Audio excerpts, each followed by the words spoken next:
Papua New Guinea में शुक्रवार को हुए भीषण भूस्खलन में 2000 से ज़्यादा लोगों की जान चली गई है। CNN ने देश के आपदा प्रबंधन विभाग के हवाले से इस बात की पुष्टि की है। बताया गया है कि भूस्खलन के कारण मलबे में 2000 से ज़्यादा लोग जिंदा दफन हो गए। सरकार ने बताया कि उसने राहत कार्यों के लिए औपचारिक रूप से अंतर्राष्ट्रीय मदद मांगी है। इससे पहले अंतर्राष्ट्रीय प्रवासन संगठन IOM ने पापुआ न्यू गिनी में बड़े पैमाने पर हुए भूस्खलन से 670 लोगों की मौत होने की आशंका जताई थी। सरकार का आंकड़ा संयुक्त राष्ट्र की इस एजेंसी के आंकड़ों से करीब तिगुना है। संयुक्त राष्ट्र के स्थानीय समन्वयक को रविवार को लिखे गए एक पत्र में दक्षिण प्रशांत द्वीप राष्ट्र के राष्ट्रीय आपदा केंद्र के कार्यवाहक निदेशक ने कहा कि भूस्खलन में 2000 से अधिक लोग जिंदा दफन हो गए और बड़ा विनाश हुआ है। भूस्खलन के बाद से हताहत हुए लोगों की संख्या का अनुमान व्यापक रूप से अलग अलग है और अभी यह स्पष्ट नहीं है कि अधिकारियों ने पीड़ितों की संख्या कैसे गिनी। ऑस्ट्रेलिया ने पापुआ न्यू गिनी में भूस्खलन स्थल पर मदद के लिए विमान और अन्य उपकरण भेजने की सोमवार को तैयारी की।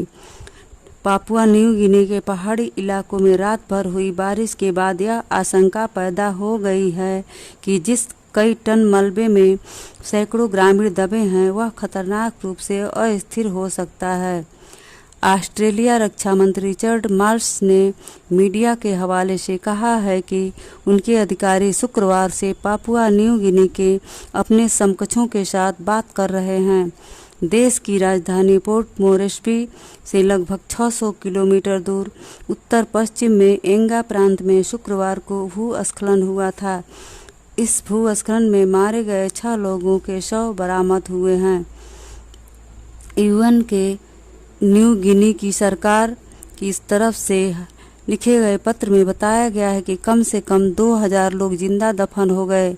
इसके अलावा कई इमारतों, बागीचों को भी नुकसान पहुंचा है। इस भूस्खलन से देश की अर्थव्यवस्था को भी बड़ा नुकसान हुआ है। यह भूस्खलन राजधानी पोर्ट मोरेस्बी से लगभग 600 किलोमीटर दूर एक सुदूर गांव में हुआ है। बताया गया है कि 4 फुटबॉल के मैदान के बराबर की जमीन खिसक गई। इस मलबे में अम्बाली गांव के करीब 150 घर दब गए। अधिकारियों का कहना है कि इस इलाके में अब भी खतरा बना हुआ है। क्यों हुआ भूस्खलन? जानकारों का कहना है कि इतने बड़े क्षेत्र में भूस्खलन के बाद राहत बचाव कार्मिकों को भी मुश्किलों का सामना करना पड़ रहा है। उनके लिए यह तय करना मुश्किल है कि खुदाई कहां से शुरू की जाए जिससे लोगों को बचाया जा सके। अभी इस भूस्खलन की वजह से भी स्पष्ट नहीं हो पाई है।